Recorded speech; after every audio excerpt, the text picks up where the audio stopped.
他说你不要急，你苦3年就会起来。他说真的真的。那或许跟他讲，因为你有钱的时候你没有懂得守，你福报都用完了，可是重新开始你一定可以。但是这个是个期许3年，所以在那一年或许每个礼拜研究班的时候去载小朋友来读班，然后再回去那一年的普渡或许记得，因为我们不是都有金陵山普渡什么什么，你知道吗？或许他们办了7份还8份，为他办的，不是为他办的，是替祖先办但是目标是想要给他，然后就跟他说我办太多了，吃不完给你，所以那年或许想尽办法是给他东西，然后呢陪同他，陪他1年走过。其实那么走过，后来也读班，然后走过后是不是会让众生感动？其实有时候在成全人，你要成全他那颗心，抓那个心，你才可以跟他走得长长远远。因为我们今天张扬是个道的尊贵，是老师的道很好，所以我们本身要让他体会说，至少我们是讲师，我们是道亲，我们的表现是让人家感动，这样懂意思吗？我们是表率，所以拿掉德和同理心陪同，绝对可以成全众生，只是时间的问题。还有握住因缘，生死一线间。有时候众生的因缘很奥妙，可是有时候也是刹那之间的一个因缘，你没有把握就没了。或许有一次爸爸生病的时候，陪爸爸去顾旁边，因为那个小医院就2个病床，或许就是三餐要买便当，旁边也是因为爸爸是退伍军人嘛，就外省人，隔壁那个北北也是外省人，顾他那个是台湾人，大概快80岁的一个阿伯，就顾他这样。然后呢，第1天晚，第2天早上的时候，那个阿伯就主动跟后学讲话说，笑脸就友好了，啥的拢北东来我们爸爸家。其实拿便当给父亲是应该的，对不对？可是从他这一句话，坦白说，他就有落寞感。你会发现众生的声音出来了，他在呼唤你，或许觉得他在呼唤你。为什么会有这样讲？因为德雷莎修女她发现是因为什么发现？也是一个路边的行乞，有没有？跟他呼唤，有没有？帮帮我，帮帮我，有没有？然后他才说，哎，众生太苦，我要帮他。所以或许讲说，这样的呼唤或许要度他，或许当下就在跟他讲然后跟他聊天，聊完之后，我觉得你好善良如果你明天就要出院嘛，或许说过几天你出院的时候跟你联络，带你来求道拜拜好不好？他说好啊，就这样子答应了。然后或许就带他来求道，初一15要去他家接他，因为被找回来，不可能骑摩托车，他家人也不可能带他来嘛，所以或许接送，就接送8个月。后来有次去他家的时候，应该快8个月，接送的时候，他家人就说你以后不用来了。我说为什么？因为我们要住养老院，所以你也不用去找他了，直接拒绝咯。那但或许还是去了1次，但是那个家长他说以后你不要再找他了。为什么知道吗？因为他家长的分完。有没有人生有时候就是那么的苦，你懂吗？可是或许突然想到说，如果这8个月前或许没有度他，他会不会有度他？一个问号。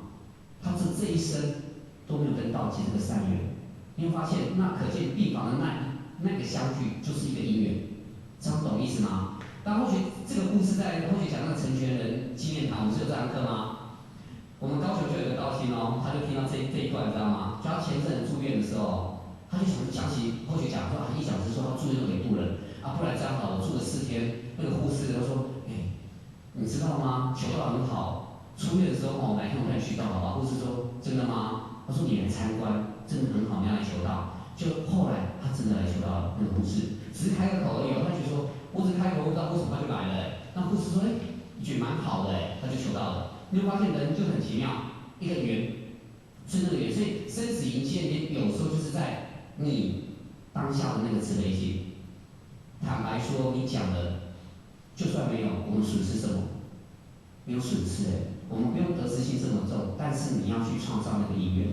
所以有一次后学，爸爸去那个老人中心去下棋老家不是下棋吗？后学就去，去完后2个下棋我不能吵旁边一个北北就在管理，80几岁一个北北在那管理，那后学到旁边管理，那北北就问说，那个问后学爸爸说这是你儿子我说对啊，他说就开始跟后学聊天嘛，聊好吧，聊天就是缘分嘛，后学说至少我们好感，然后后学就跟他说，北北，你有没有来过我们家？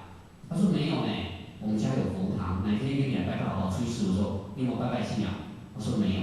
那北北跟你讲，我们拿来求道开智慧，然后呢，我们拿几百块钱做功德做善事，他就开始跟他讲，他说我是没有拜拜的习惯但是呢，他也那么这么用心，好了，我跟你去啊，他就求到了。或许跟他讲，求完到2个月就走了，人就走了。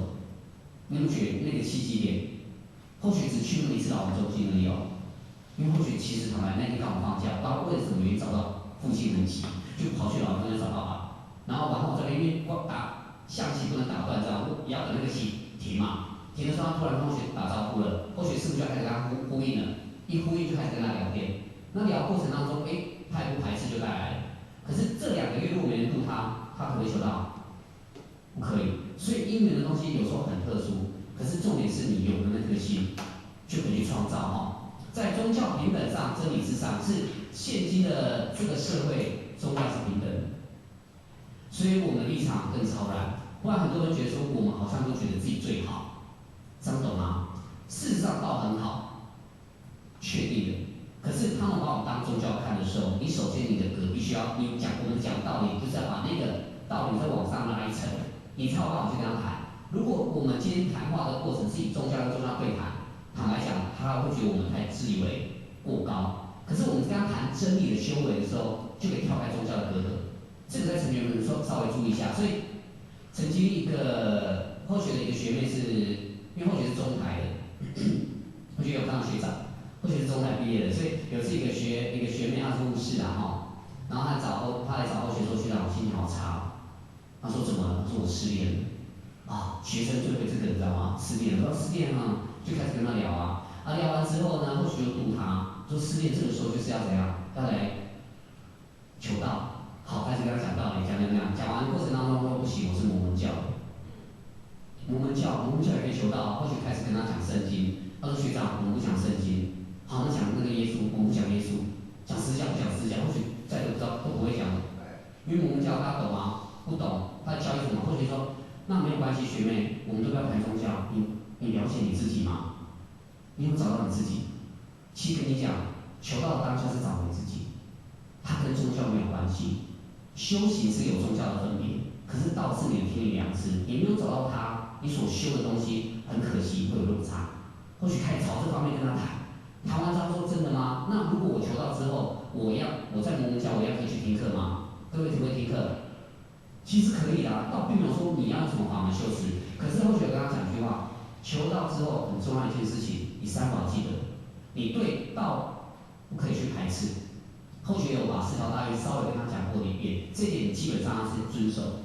你不要因为我今天在是摩门教，你跟着去批评道场，那不对，因为你求道就不应该去批评这个东西。后学给他提升，修行者本来就不会去批评任何宗教。后学跟他先讲完这个，他就求道了。求道是要一个人求，他拿香是会抖的，因为他们不能拿香。刚求到，他跟后学说，你说的那个济公老师，我觉得他存在，因为我总觉得旁边就是站了一个人，就那个很温暖。他就跟后学说很感动，因为读到一个人。所以在谈的过程当中，有时候我们不要用宗教的立场去跟他对立，不好。所以之前也有一个朋友。他找了一个坤道，跟带他女儿来找后学，说有事情想跟后学聊天。那聊天过程他就是到后学客厅聊天的时候，他女儿一坐，后学发现他女儿两眼无神，真的两眼无神，然后就问说：“我女儿两眼无神怎么办？”后学说：“因为以我们古医来讲，他不是有精神状态，就是以宗教家来讲，可能就是惊掉啊，还是安莫啊，一大堆的嘛。要不然就是可能因果啊，我们大概猜心里就有个底嘛。那以医学来讲，他可能精神上疾病，或许心就有个底。但是我们知道这个就是要透过因果、透过什么才能改善。后学跟他讲说，其实后学一开始不是跟他讲求道，后学先谈修行。后学说人要透过修持才可以改变命运，后学从这个方面先切。谈完之后，他都接受哦，接受完之后，因为你要先接受才可以渡他，对不对？因为这种人不是求道就可以改变命运的，没有那么简单。因果哪是一求道嘛？早期可以，现在没有这样。现在如果你说求道就可以这样的话，这个会考到终身。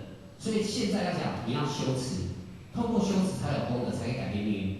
同意之后，我们来求道，透过这一套修持。后学先讲，他接受了，接受完之后，后学跟他开始讲求道的事情，他非常的排斥。你管懂的吼，后学说，哎呀，但是他这句话有带有杀伤力，后学他很排斥，他说不管。他马上就说他不要了。或许说为什么？我在妈祖庙有在诵经，我不要，我有在修啦，我都有在帮妈祖庙修啦，我在诵经，我也在吃素了，我不要。然后就问他说：你不要的原因是什么？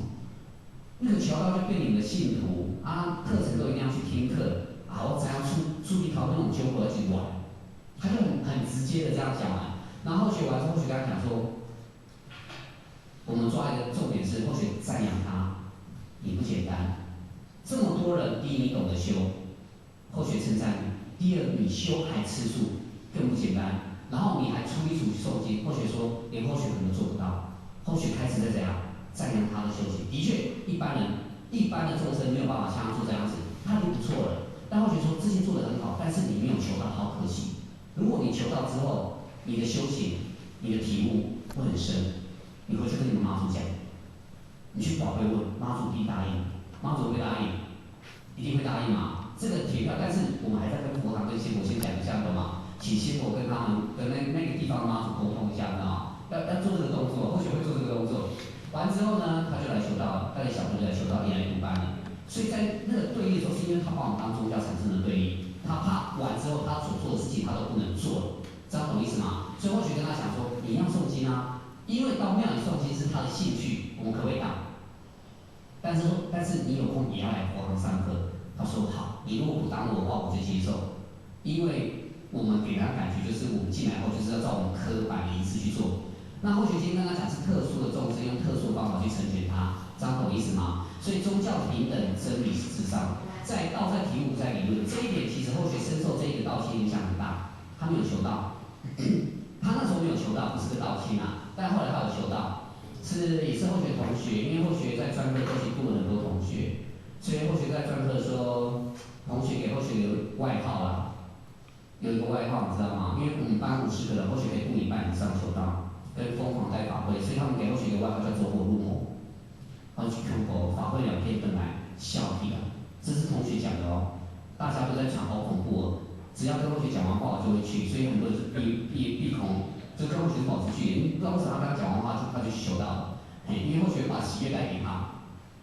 那同学就带着那个要给后学度啦，然后后学说好好，但是那个同学就跟后学讲了一件事，但我先跟你讲一件事哦，他有特殊体质，后学有特殊体质，道场很多也有特殊体质，对不对？如果特人来见证道之后不是更好吗？后学想法这样来啊，怕什么，对不对？就来，来完之后，还真的，他来他可以知道哦，你。后学妈妈那时候往生，他直接说出你妈妈长相。的确，在这方面外面有很多这样可以人士，我不管。但后学觉得那有什么？没有什么，重点是我要度你求道。然后完之后就坐下来开始跟他开始导演，因为后学就要开始导演，讲完之后嘛，因为为了一个人求道，好就坐着开始导演，我们是做圆圈的。开始导完，他这个年轻的小后学3岁而已，他跟后学讲一件事，我好想拿大榔头砸你的头。后学愣一下说，后学讲不好吗？怎么会让一个还没求道的人说拿榔头砸你的头？他讲一句话，那一年后学好像是86年还是87年的时候，后学81年求道的，81年求道的，所以那一年后学什么班后学忘了。